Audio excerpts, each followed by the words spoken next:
voltando ao começo da discussão, né?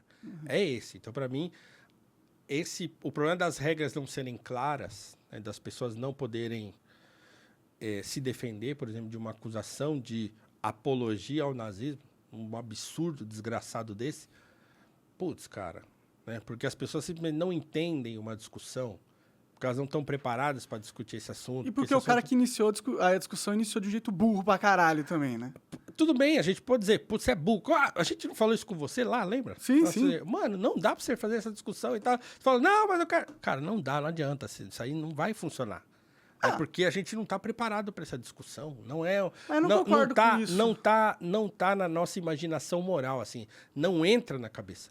Pra entrar... Mas será que não tem que alguém assustar?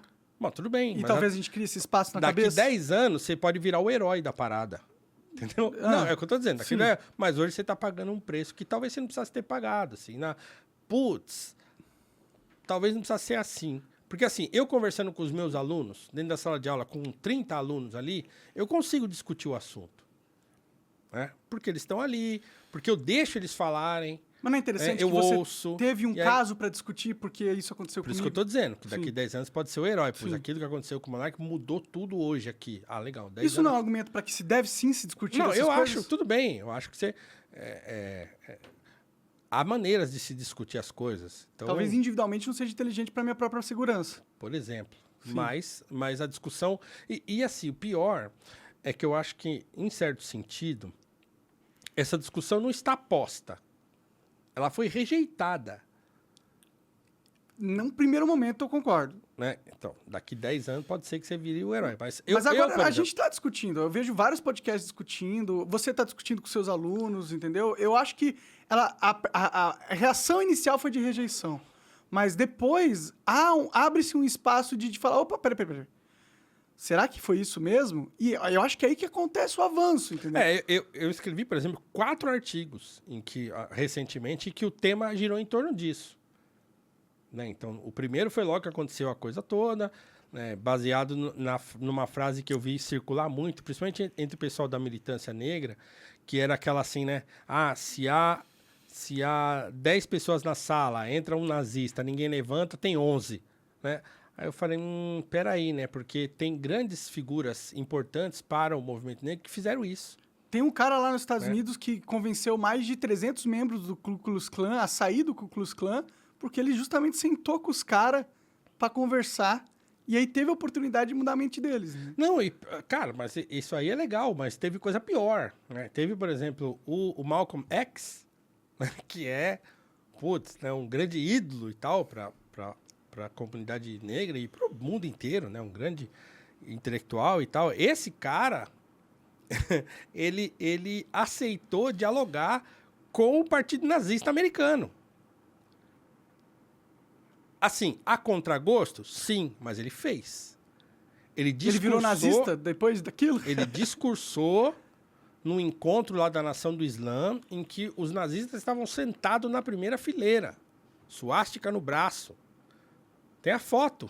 Vê a foto aí. Mostra aí a foto. Malcolm X, nazis. Vai aparecer. Vai aparecer, né?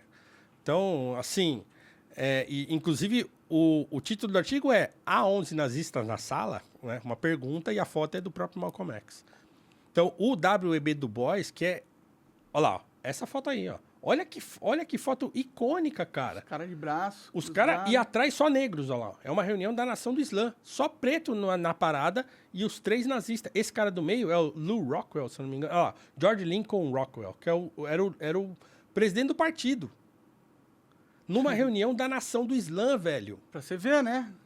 Caralho, o brasileiro não tem noção do que olha isso aí, né, velho. Olha esse negócio. E esse dia aí, o Malcolm X foi o pregador lá, o palestrante da parada. Pode crer. Então, qual que era a ideia da Nação do Islã? Era o seguinte, esses caras, eles querem uma América branca. E nós queremos uma América negra. Nós lutamos pela mesma coisa, só que em sentido diametralmente oposto. Então a gente se junta a eles, divide a América em 2 e fica todo mundo feliz. Entendi, essa era o raciocínio. O Malcolm X não concordava com isso assim. Ele fez essa parada aí a contragosto. Entendi. Pressão política. Porque o Elijah Muhammad, que era o líder da nação do Islã, ele articulou isso e, como ele era obediente, ele fez. Entendi. Né? Ele podia não ter feito. Você Sim. fala, eu não vou. Para mim, isso não dá, eu não vou. Mas ele foi. Reclamou e tal, mas foi e fez.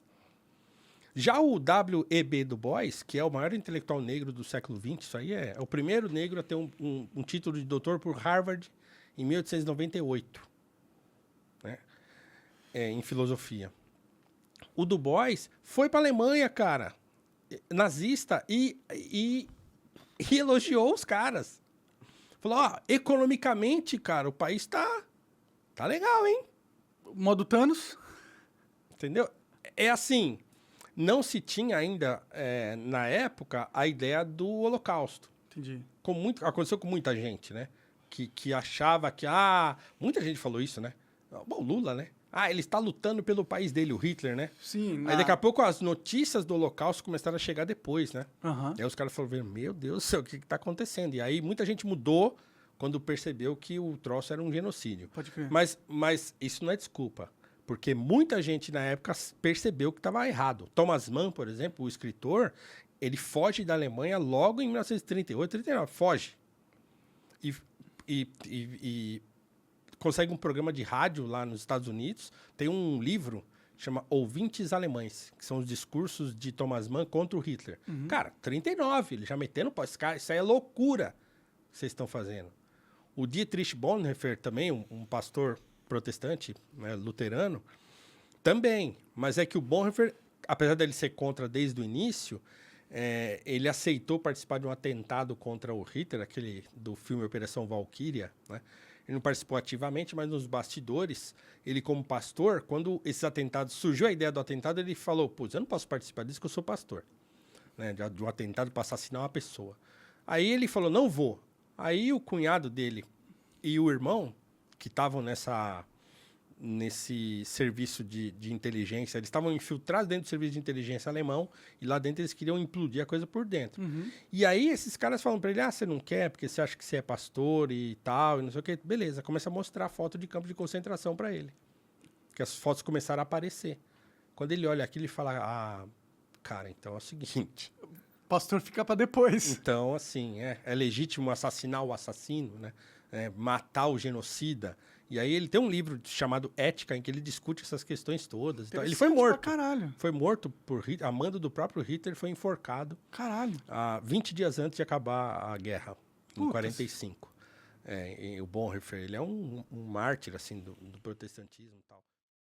Você acaba de assistir um corte do Monarch Talks. Agradeço demais, mas se você quiser ver o vídeo na íntegra e acompanhar ao vivo todas as transmissões, você tem que ir lá no rumble.com/monarch para não perder nada. Segue a gente lá.